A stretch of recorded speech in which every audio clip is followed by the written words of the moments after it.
You're listening to the No Bullshit Vegan Podcast, episode 144. Dr. Matthew Nagra is on the show to discuss one of the biggest myths within the vegan world, that all oils are harmful to our health. Not all oils are equal. A lot of research has been misinterpreted, and there's a lot of research showing certain types of oil are in fact good for us. Let's get into it. Welcome to the No Bullshit Vegan Podcast. Myth-busting and evidence-based advice to help you kick butt with your health and fitness on a vegan diet. Here's your host, Karina Inkster. Hey, welcome to the show. I'm Karina, your go-to no BS vegan fitness and nutrition coach. If you're looking for a cost-effective way to level up your fitness with the help of two awesome vegan coaches, my team and I have a group coaching program you can join right now. We provide workouts and accountability, as well as ongoing communication and a plant-based cooking and nutrition group. Head to karinainkster.com/group training to learn more and join us. I'm excited to have Dr. Matthew Nagra on the show today. He's a naturopathic doctor devoted to bringing the most up-to-date, evidence-based nutrition information to both the public and his patients at his clinic in Vancouver. In 2018, he graduated from the Boucher Institute after completing his Bachelor's of Science in Microbiology at the University of Victoria. He is also certified in plant-based nutrition through eCornell and the T. Colin Campbell Center for Nutrition Studies, and was a contributing author on Professional Health Systems Nutrition textbook. He's also a public speaker and often tackles misinformation around diet and dives deep into the latest nutrition research on his social media. Here's our discussion. Hey, Matt, thank you so much for speaking with me today and coming on the show. No problem. Thanks for having me on. I've definitely listened to a few episodes, so looking forward to it. Oh, that's awesome. Well, I feel like I've been creeping on you online for a long time and all the work you've been doing, so I'm super happy we can connect finally. Oh yeah, no, me too. Awesome. Well, we've got two main topics we're going to talk about. Also, there's an exciting new study that you just mentioned to me right before we hit record that I would love to go over. Mm-hmm. But let's jump into your vegan backstory. So how and when did you come to veganism? Yeah, so, when I was younger, I had some health issues. I struggled with my weight. I had asthma that at some points got pretty serious. I had, seasonal allergies, those sorts of things as well. And when I was about 14, 15, I was working with a personal trainer. I played a lot of sports throughout my youth, soccer being one of the main ones, but I was playing football as well at the time, American style football.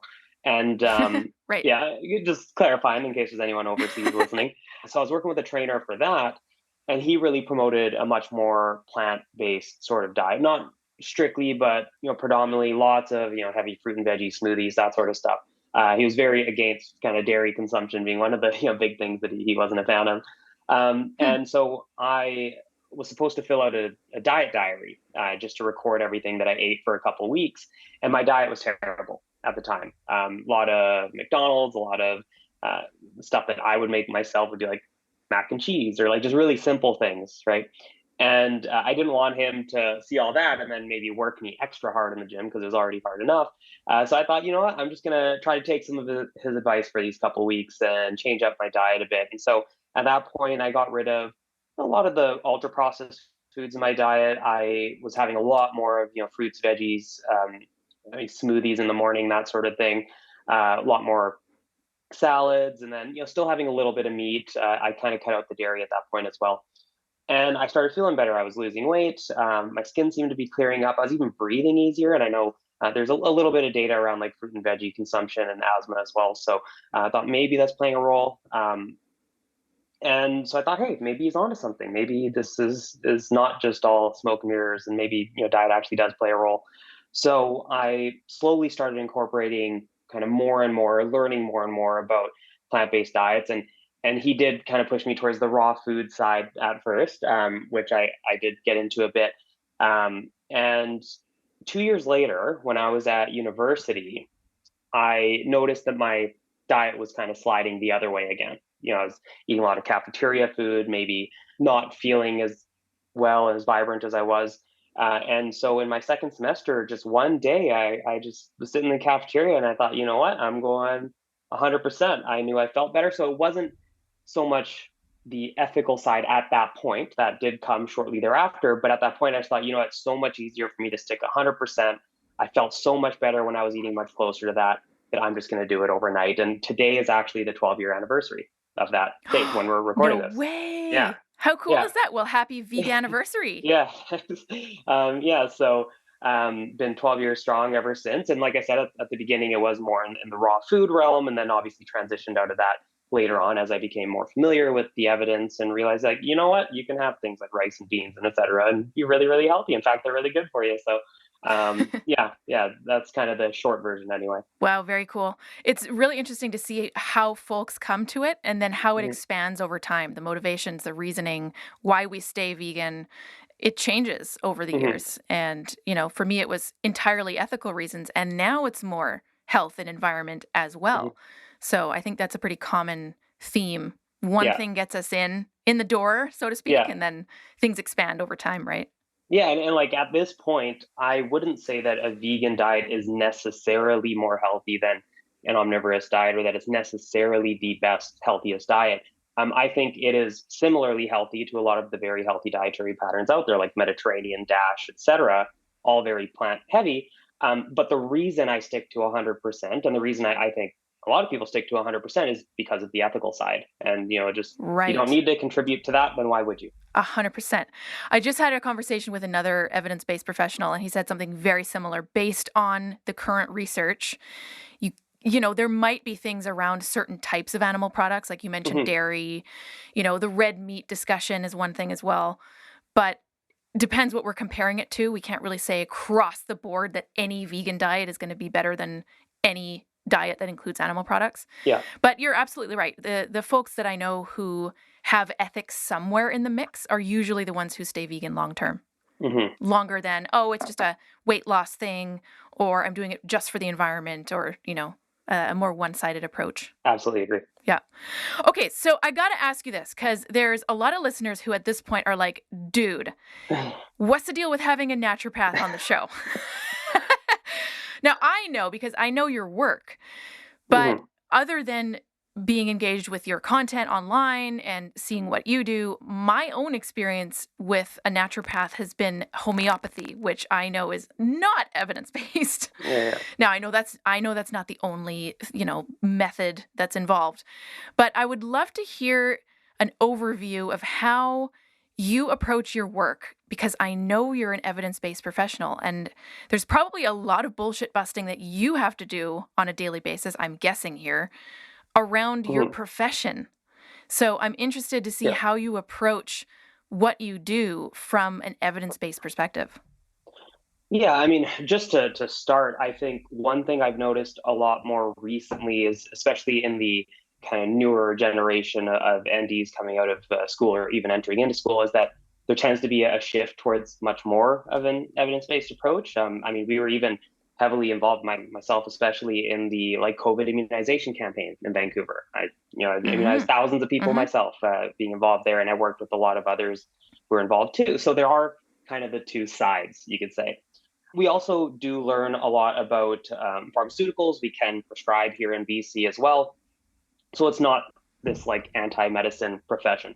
But as you said, there are modalities within the profession that certainly aren't evidence-based, and things that I wouldn't practice, like obviously homeopathy being one of the big ones. So in my practice, how I really approach it is, you know, if possible and if indicated, I do tend to focus a lot on nutrition. I don't solely do that, but I get a lot of patients with, say, cardiovascular risk factors, perhaps prediabetes, type 2 diabetes, where they might come to me actually looking for a non-pharmaceutical approach. I'll say, hey, you know what? Best outcomes we see typically with both, but if you want to first start, see how far you can get with the dietary approach, let's do that. And so we'll do that for a few months or so, see where numbers get. If we're happy with it, then great. If not, then maybe I'll be like, look, this is where your risk is at now. I'll calculate out, say, their lifetime cardiovascular risk, and say, if we put you on a statin at a given dose, this is where your risk will be.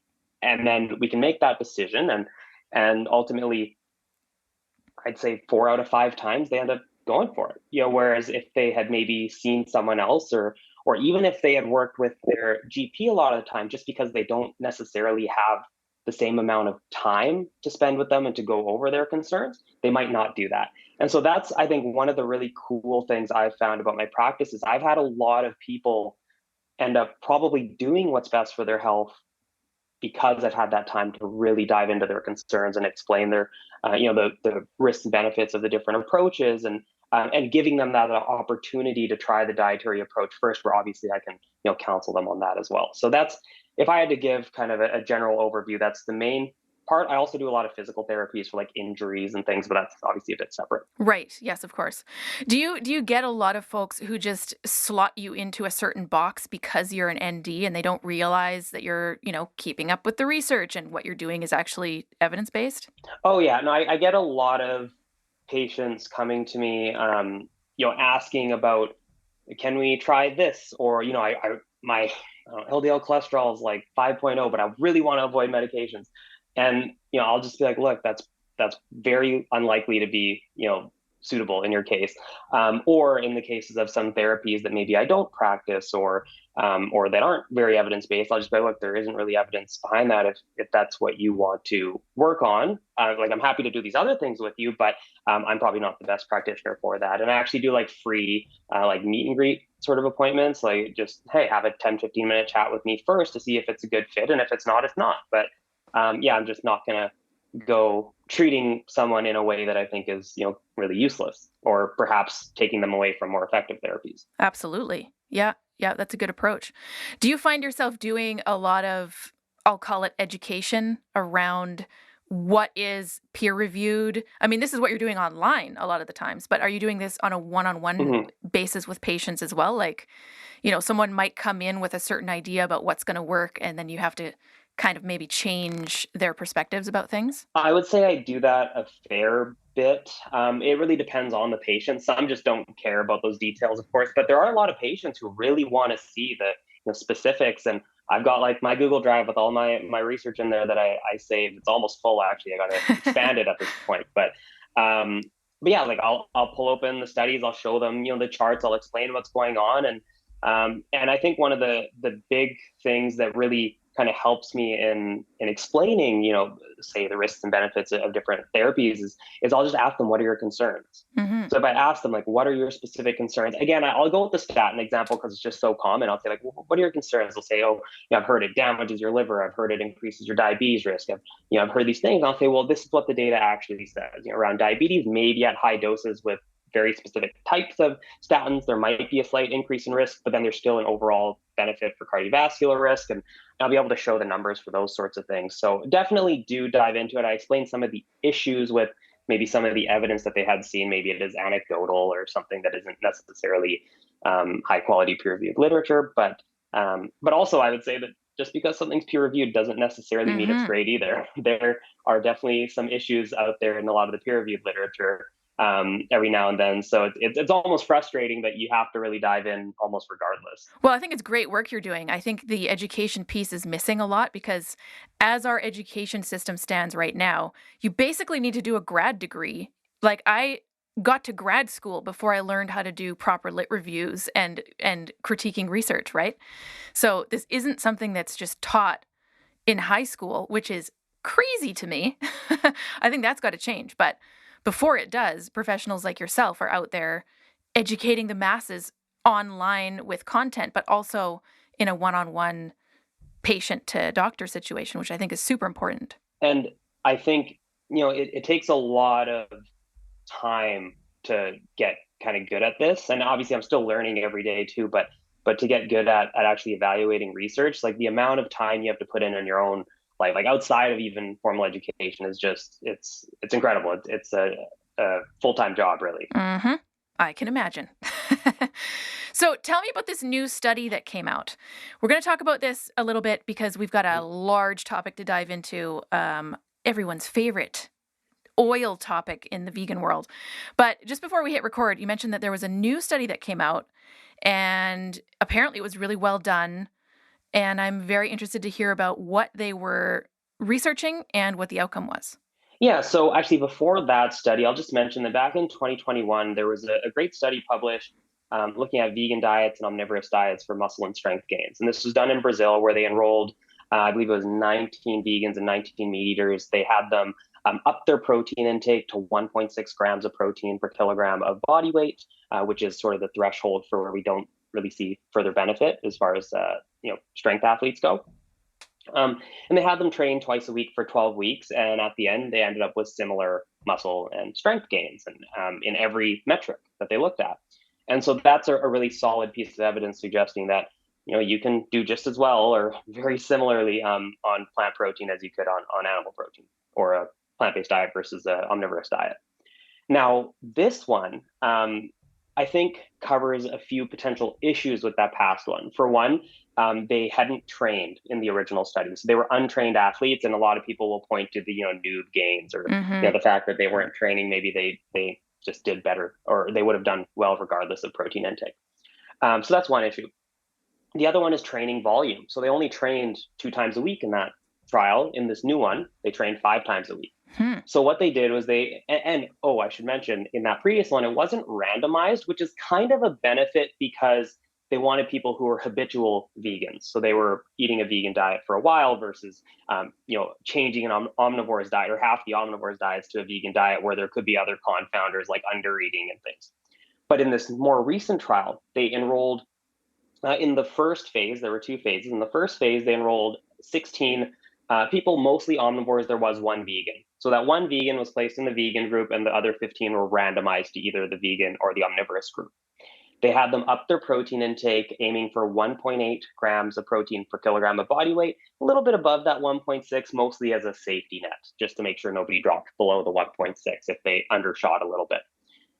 Now, in the vegan group, a lot of the protein came from mycoprotein, actually. So it's a common protein source in like corn products. I don't think we really have them here, but in the UK, they're very popular, as well as you can get supplements with them. So they supplemented as well. And in the omnivorous group, they supplemented with milk protein to up their protein intake. And then they did that for 3 days, and they measured what's called muscle protein synthesis. So this is sort of a measure of kind of muscle building activity, the incorporation of amino acids into muscle tissue. And there were no significant differences in their daily muscle protein synthesis rates, which is really cool because there are studies showing differences between animal and plant protein sources, but they're usually looking at very short periods, not overall daily muscle protein synthesis rates, and that mycoprotein tends to be really good at stimulating MPS as well. And then they did a phase 2. So a few people dropped out of the study, so they enrolled some more and they upped it to 22 people, again, splitting them into the vegan and omnivorous group. And they had them eat or aim for 2 grams per kilogram protein, again, as an added safety net, because I think a few people dropped a little below in the first phase. Just to make sure everyone was above 1.6, which they were. Actually, everyone was above 1.8 even when they used the 2 gram per kilogram mark. And they had them do that for 10 weeks, and they resistance trained 5 times a week. So a very heavy load there as far as training volume. And after that 10 weeks, there were no significant differences in lean mass gains. Both groups gained lean mass. No significant differences in muscle volume or muscle fiber size, cross-sectional area. And then when you look at the strength gains, there were similar increases in, I believe it was squat, deadlift, and knee extensor strength. But there's actually a slightly bigger increase in incline bench press strength in the vegan group compared to the omnivorous group. Interesting. But that seems to be driven by one outlier. So there was one outlier who had like a crazy gain. And so if you remove them, it probably wasn't statistically significant. But just speaking overall, very similar gains across the board. No significant differences. If anything, the edge was given to the vegan group probably as far as size and strength gains, although they weren't significant differences. And they actually, to maximize those improvements, they supplemented both groups with creatine. I forgot to mention that earlier as well, just to get the biggest gains they could. And so this is just another piece of evidence, really well-designed trial, where you actually achieve very high protein intake as well in both groups using high-quality sources.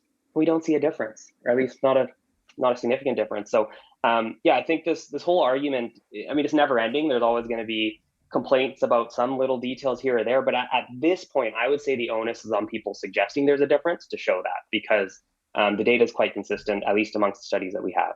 Well put. Well, thank you for that summary. This puts, well, okay, it doesn't actually, because as you said, these things are going to be rolling around forever, all these myths, right? Mm-hmm. It should, based on the other research that's already out there, be a pretty convincing piece of evidence to show that really it doesn't matter where your protein is coming from. But what I'm wondering is there's the folks in the vegan world who want the opposite. They want the vegan outcome to be better, and they're using veganism as a performance enhancer, supposedly. Now, from what I've seen, there's not a ton of research on the vegan diet, whether it's for endurance athletics or for strength gains, actually being superior. Now, I could be wrong. There's various theories about antioxidant levels and not consuming animal products, which might be pro-inflammatory. But what's your take on the state of research right now on the potential advantage of a plant-based diet? Yeah. So, I mean, I think the key is that there at least doesn't seem to be a detriment. That's the takeaway for yeah, me. for sure. But so there's some evidence. There's actually a couple studies. So this has been repeated, particularly in women, if I recall, where there might be better endurance performance, slightly, not massive, not earth shattering. And based on the type of studies, I wouldn't say we can really say too much about, cause and effect. They tend to be cross-sectional studies. So just kind of looking at a snapshot in time, you don't know if there are, other perhaps differences in the training protocols and stuff. I mean, you have a little bit of information about that, but not maybe a ton in most of these studies. So I would say, it's at least as good, possibly better. I wouldn't say that we can make strong claims about it being better for those endurance outcomes, although the data we have suggests to the possibility. Mm-hmm. That's a good way of putting it. And again, we also need to take individuals into account, right? There are individual athletes out there who noticed a difference for themselves, which could be due to any number of variables, of course. Mm-hmm. But, absolutely, we got to take that into account. But I appreciate the overall, here's the state of the literature at this point. Yeah. Yeah. State of the union, Okay, so let's get into one of our main topics, probably the main topic. And to me, this almost seems like the protein discussion because it just comes up over and over again. And you yourself have talked about this on multiple podcasts. You're probably so tired of it by now. And we are doing kind of a at least 2-part discussion with a heart disease researcher who's coming on the show later on to talk about this as well. So we're getting different perspectives about this oil topic that just won't go away in the vegan world. So there's a movement within veganism for those folks who are new listeners or who are new vegans, who have been vegan for less than 4 minutes and haven't heard about this. There's a movement for absolutely no oil, right? So there's a lot of high-profile cardiologists and doctors, I won't name names at this point, who are 100% against any sort of oil in the diet. Here's the kicker, for everyone in the population. So regardless of, risk factors, current health status, chronic disease status, they're like 100% no oil for everyone. And from what I understand, and I'd love to get your input here, that's not really a good fit with where the research is at this point. It doesn't take any context into account. It doesn't take the type of oil into account. But it's so prevalent. I mean, listeners who have been listening to the past few episodes probably know who I'm talking about when I say I had a conversation about something completely different, and this oil discussion just popped out of nowhere, where the guest was like, nope, no oil for anyone, never. It's just a bad idea. So, we didn't really get into it because that wasn't the topic, but it pops up everywhere, and I would love to deep dive into this. So let's start where you want to start. I'm opening the door on the oil discussion. Yeah. I mean, on the plus side, maybe this is my biased perspective, I feel like I've seen a shift away from it a bit. So I'm hoping that that's kind of the trend. But yeah, it does definitely pop up, especially amongst people who have followed a lot of the kind of bigger name plant-based docs and dietitians and whatnot for quite a period of time. And I mean, it comes back to a couple things. So the concerns around oils tend to stem from, there's like this study done back in, I think it was the 80s or 90s, where basically they fed very large amounts of oil. It wasn't even like extra virgin olive oil. It was a refined version of olive oil, I believe, with bread, actually. It wasn't even the oil itself. To participants, they measured flow mediated dilation. So what they did is they put on a blood pressure cuff, pumped it up, I think left it on for like 5 minutes or something, a really long time. And then you release it and you see how well the artery can dilate again. Or essentially open up, let blood flow through, and they saw that it was impaired. The ability to do so was impaired after the oil and the bread and whatnot. And from this, there's this kind of speculation that leads to poorer cardiovascular outcomes.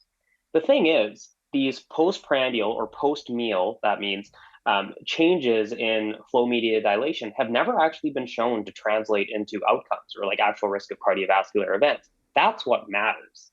Right. And when we look at research on oil consumption, whether, we have some randomized controlled trials as well, but especially if we look at the observational research, nurses health study, health professionals follow-up study, these are, studies comprising total over 100,000 health professionals in the US who at this point have been followed for like 35 years or so.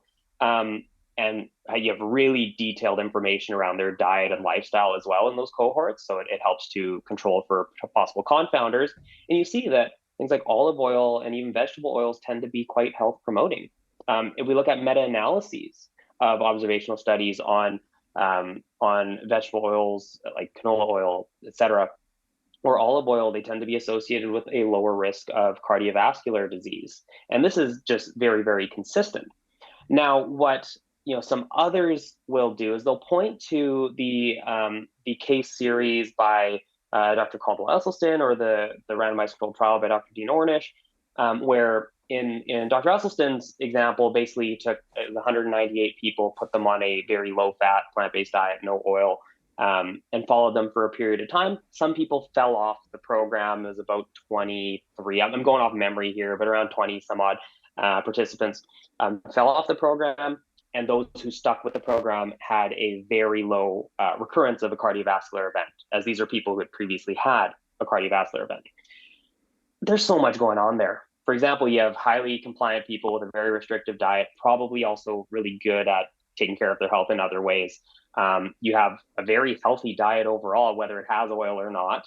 So how can you point to the lack of oil being the main factor?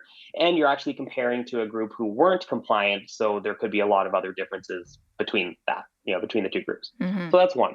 With Dr. Ornish's lifestyle heart trial, they enrolled participants with coronary artery disease, and they randomized them to either a control group who underwent standard care or an intervention where it was a low-fat vegetarian diet where they were allowed to have egg whites and I believe like 1 cup of low-fat dairy a day.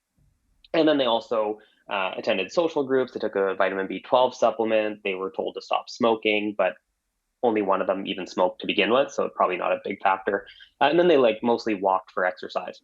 And at the 5-year follow-up, I mean, they had I think the control group had a 2.5 times greater risk of having a cardiovascular event. So again, significant reduction, a lot more going on than just oil or no oil, right?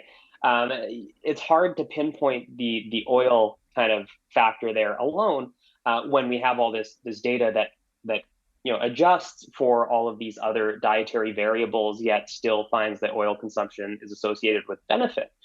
But one of the studies, I think, or one of the papers that really showcases the potential benefit of oils, especially polyunsaturated fat-rich oils. So these would be like the canola, sunflower, safflower, etc., is a substitution analysis where they looked at what would happen they kind of modeled what would happen if you were to replace monounsaturated fats, polyunsaturated fats, or carbohydrates from whole grains, which again, healthy carb source, with saturated fat and cardiovascular risk. And replacing saturated fat with polyunsaturated fats actually led to a greater reduction in risk than replacing saturated fat with carbohydrates from whole grains. Interesting. So people suggesting that whole grain carbohydrates are better than, say, these polyunsaturated fats, which in those studies predominantly from oils or nuts and seeds, though those would be the main sources. It's not supported by the evidence. Mm-hmm. And the evidence tends to actually suggest that no, polyunsaturated fats are probably one of the better macronutrients for you, and those oils are one of the main sources. And same thing if we looked at studies on changes in LDL cholesterol levels, which is a major risk factor for cardiovascular disease. Canola oil tends to be the best oil out there for that, better than certainly carb sources, and even better than olive oil. So, and certainly better than like the animal fats. So, yeah, it's very consistent in the data. I would say that these oils are, if anything, beneficial.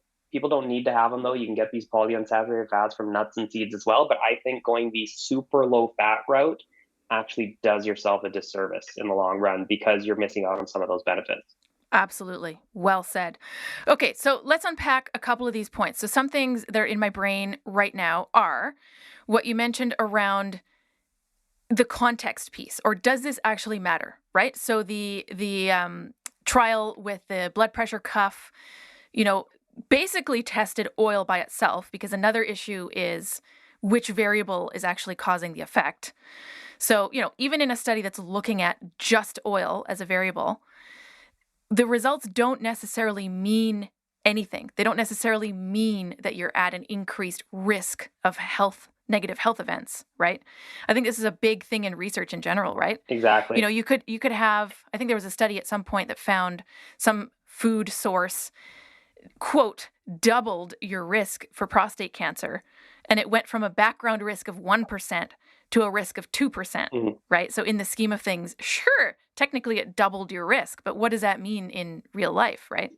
So there's some interpretation there and there's some context. Yeah, and one thing I often point to when it comes to the issue of, say, extrapolating from this sort of acute marker or possible mechanism in the flow mediated dilation is, like, if you look at exercise, moderate to vigorous intensity exercise can actually increase your inflammation. Right. So imagine using that to suggest that it's bad for you because inflammation is associated with all these other diseases. But no, they're different. You're talking about systemic inflammation that's chronic, and I mean that kind of acute response could actually be a part of kind of repairing damage or muscle tissue damage and whatnot. That is a good thing.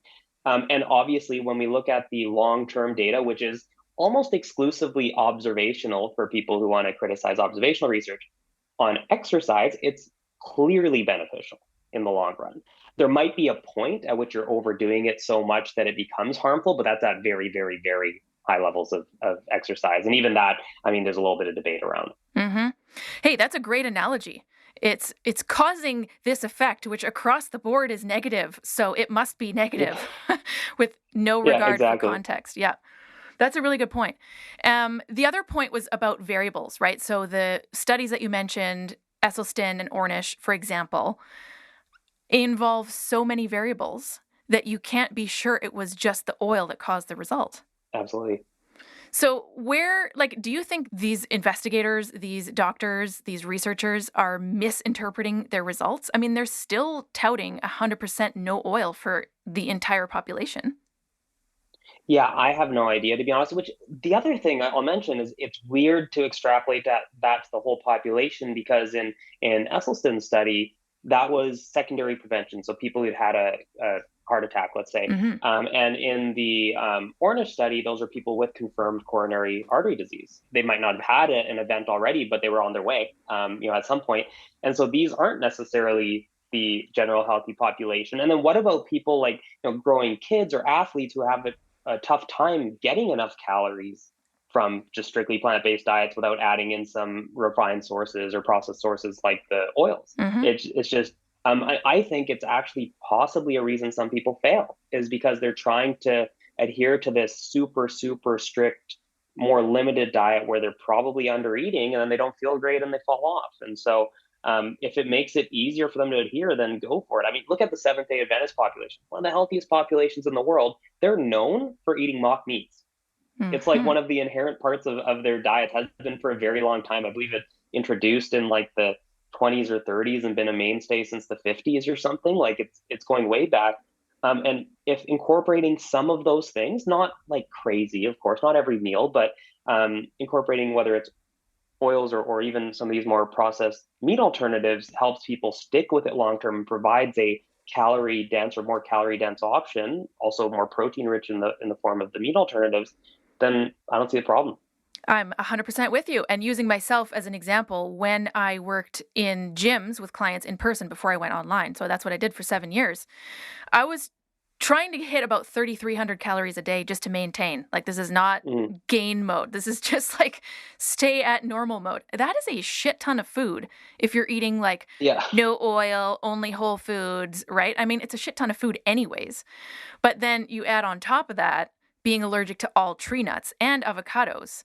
Where the hell am I going to get my healthy fats from, right? So just using, N equals 1, there are lots of cases where these super restrictive, like you're doing vegan wrong if you're eating oil, just doesn't apply.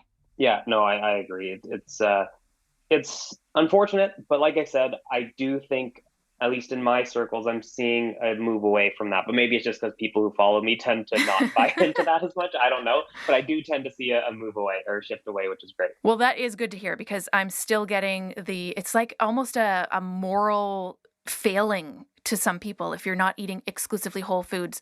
There's an ongoing conversation right now with one of our clients about what is processed food and, this kind of ingrained idea that anything processed is bad for you. And I'm going to use the example of soy curls, from like Butler brand. Yeah, A lot of people just yeah, yeah, automatically assume that those are super processed, they're mock meats, whatever. yeah, Okay, it's whole soybeans that are cooked and extruded and dried. That's literally it. And if you yeah, think about what happens to yeah, oats, which everyone eats who's whole foods, it's basically the exact same process. They're cooked, they're flattened, they're dried. It's the same shit.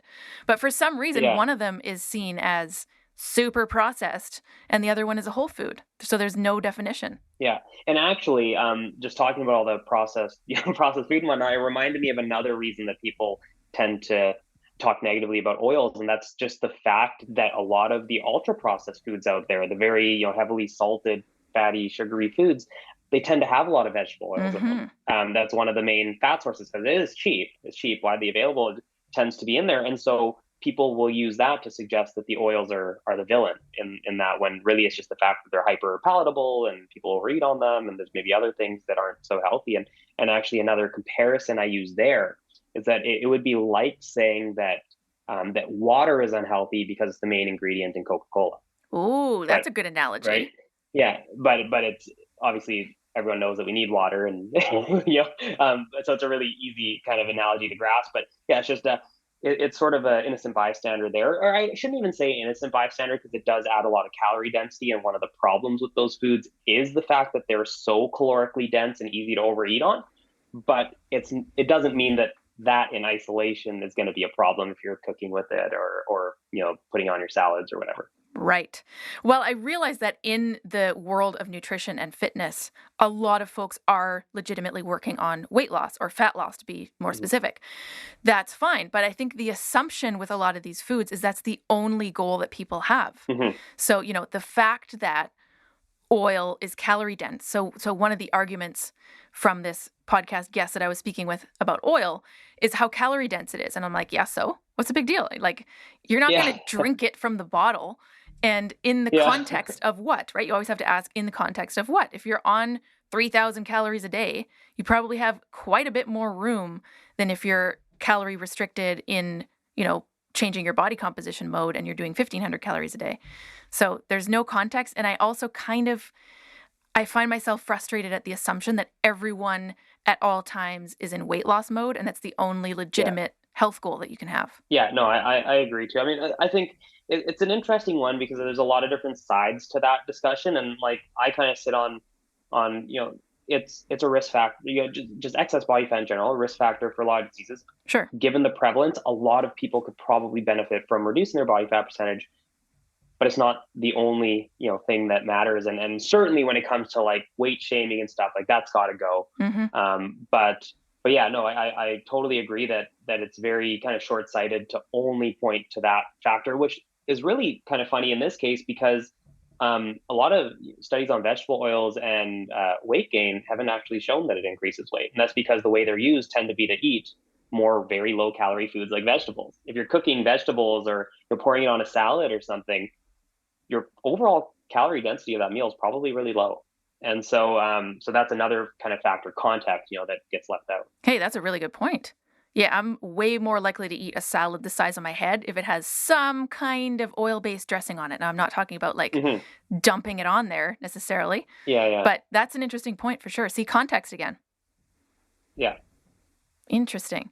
So, what about different types of oil? So, we've mentioned olive oil, some of the other ones like safflower, canola, sunflower. There's seed oils, there's avocado oil, there's peanut oil, which is technically a legume. What's kind of the go-to suggestion? Like a lot of people are into flax oil, which you can't cook with. There's hemp. There's all these different types that just get lumped together into one category of evil for whatever reason. Yeah, yeah. So what's the deal? Well, so olive oil or extra virgin olive oil in particular, very good data, very consistent data on that being health promoting.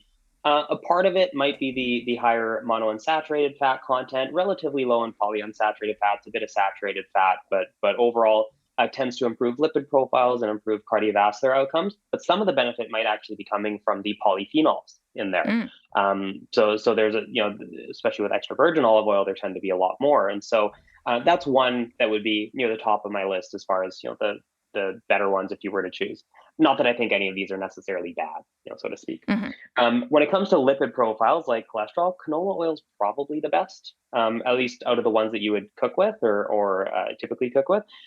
So that's definitely up there. Avocado oil, I haven't seen as much research on that and outcomes. I would expect it to be pretty similar to olive oil, though, just given its makeup as far as its fatty acid content. So I think totally fine option to use as well. Um, you're not going to hear me say that any of them are bad options, really. Just generally speaking, I think they're all pretty good. But the ones that we have a lot of data on would probably be the extra virgin olive oil and canola oil being very high on the list. And then like flax oil, like you mentioned, funny enough, there was a study published just last week or 2 weeks ago on phytoestrogen content, and I mean there are lignans in flax, and that's a form of phytoestrogen. Um, and it's the first study I've seen actually looking at flaxseed or flax oil consumption and risk of uh, mortality, so total risk of death during a given period. And they found that those who consumed flax oil versus those who didn't consume it had a roughly 10-ish% reduction in risk of mortality, give or take a percent. I can't hmm. recall the exact number. And it was the first I'd seen, and that was from, again, the Nurses Health and Health Professionals follow-up studies I mentioned earlier. So that's just a cool finding to throw in there as well. And definitely one thing that I like to do for smoothies and that, especially for kids, where you're again trying to bump up the calories a little bit, you throw in a tablespoon of that or something, and you've added over 100 calories right there, and obviously some great omega-3 fatty acids and the alpha-linolenic acids. So yeah, I think there are a lot of really good options, but I just put a couple at the top of my list. For sure. Oh, I should mention coconut oil, though. That's the one that, at least as far as people wanting to watch their LDL cholesterol levels and perhaps being on the higher end there, that's one to limit because that can raise your LDL cholesterol levels given the high saturated fat content, particularly when compared to unsaturated fat-rich oils like the others. That's a great point. I feel like the coconut oil craze is also decreasing, kind of like this whole no oil thing, hopefully. Yeah. But it is an important point to include for sure. And the flax oil reminds me of my 900 calorie smoothies that I used to drink. Oh yeah. Put that in there I for think I still sure. do that. Yeah. I don't anymore because I don't walk around a gym for 8 to 10 hours a day. I'm sitting on my ass all day now. I still train, obviously, but Yeah. it makes a huge difference. Interesting. Okay, so are there any points in this oil discussion that we have missed? Any kind of like important pieces to mention? I mean, I don't think there's any major issues that we'd missed out on. I mean, a lot of the stuff you'll see online, particularly around the polyunsaturated fats and the like the seed oils, so to speak, is largely based on animal research. So they'll look at what happens to rodents, or they'll look at specific markers like oxidized LDL or something like that, where I think it's just important for the audience to understand that the translation rates between that sort of research, so research done on like a specific marker in a petri dish or on a animal model, is very low to humans. Like it almost never actually works out that way in humans because our bodies are complex and they're obviously different than rodents. So So just something to be aware of when you see these sorts of claims online. Just take a step back. Say, are they looking at an actual outcome like risk of heart attack or stroke, or are they looking at some modification to a specific marker that occurs in I don't know, a rat or something? Then maybe it's not super relevant, and so that would just be one little takeaway, I think. That's a great point. And if listeners want to go back to the very first episode of the No Bullshit Vegan podcast, I think it's 8. It's been a while since I've listened to it, but I think there's 8 questions to ask yourself when you're looking at research. And things like compared to what are some of those questions. So the context that we've discussed today, the variables, potential confounding variables, all those things are in those 8 questions. And it's part of the reason I started the podcast actually is, what is the research legitimately saying right now? And let's bust some myths around some of these things that are not peer-reviewed and not evidence-based. So what you're saying there kind of reminded me for folks if they want to go back to episode 1. But you have an online community and you have a free download. Can you tell us about those two things? Yeah. So the download, it was funny. I had a lot of patients would come to me working on their cholesterol levels, as I've talked about quite a bit. And I used to use this handout from the University of Toronto. They actually have a really good handout on the portfolio diet. It's essentially a bunch of different foods or food groups that can help lower cholesterol levels. And so I used to give that. And then I just thought, there's some info missing. And I feel like you could add this and that. So I just went ahead and did that basically and made my own.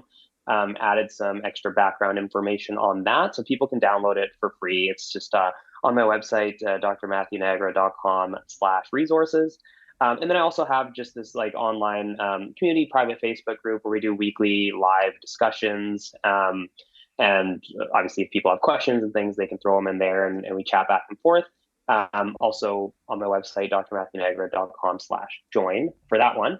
And then obviously social media, that's where I do all my regular posting. So like that study we just talked about earlier, the athlete one, I think I'm going to try to record that tomorrow and get it out as soon as possible. So it'll definitely be out by the time this airs. And then whatever else comes up, I've got a whole list of stuff I'm ready to post. I just need to write it up and record it. So you can keep up with that there. It's a lot of work. It's awesome work you're doing. Here's one last question for you, just on a personal curiosity level. Where are your go-to research sources? So Google Scholar, examine.com, some of those are on my list. What are yours? You probably have access to more things than the average person who isn't a doctor, but I'd be interested in your options. Yeah, so I mean, obviously for clinical practice, I use just the medical guidelines a lot, whether it's Canadian Cardiovascular Society or Up to Date, really good one. But that aside, because I don't think that's what most people are going to be interested in, I actually primarily use PubMed. So I have, what's really cool about it is you can make an account and you can set up searches. So I have predetermined or pre-set up searches for different topics, one on beverages. So that's all your tea, coffee, sodas, water, etc. I have one on just diseases. That's always the biggest one because it's just a list of diseases and anything that's published with those diseases comes up.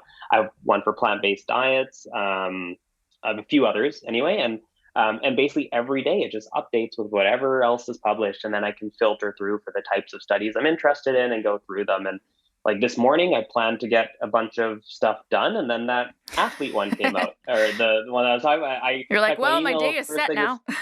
Yeah, I know. I checked my email and I was like, is this going to be good or what's going on? And then I opened it and I just got like drawn in. I spent an hour and a half going through it in detail. And then, so yeah, but that happens once in a while too. But yeah, so I really use PubMed primarily. And then I also just have people who I follow and just like online communities I'm a part of where they tend to post stuff. And if I happen to miss something doing my own searches, I always pick up on it in these other places. So that's just not something I can really advise someone on. It's just like find sources that you enjoy or who post content that you enjoy. And then, you'll see things pop up that maybe you wouldn't have seen otherwise. But yeah, PubMed's the go-to for me. Love it. Love it. Well, you're one of those professionals who is providing this information for the rest of the world. So I appreciate your work.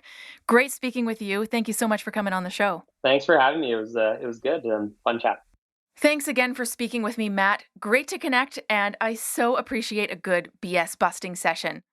Access our show notes at nobullshitvegan.com/144, where you can connect with Matt.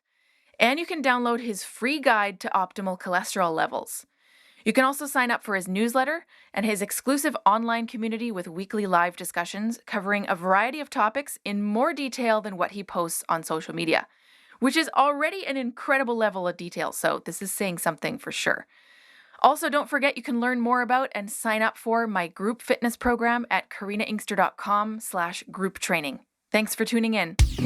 Thanks for listening to the No Bullshit Vegan podcast at nobullshitvegan.com.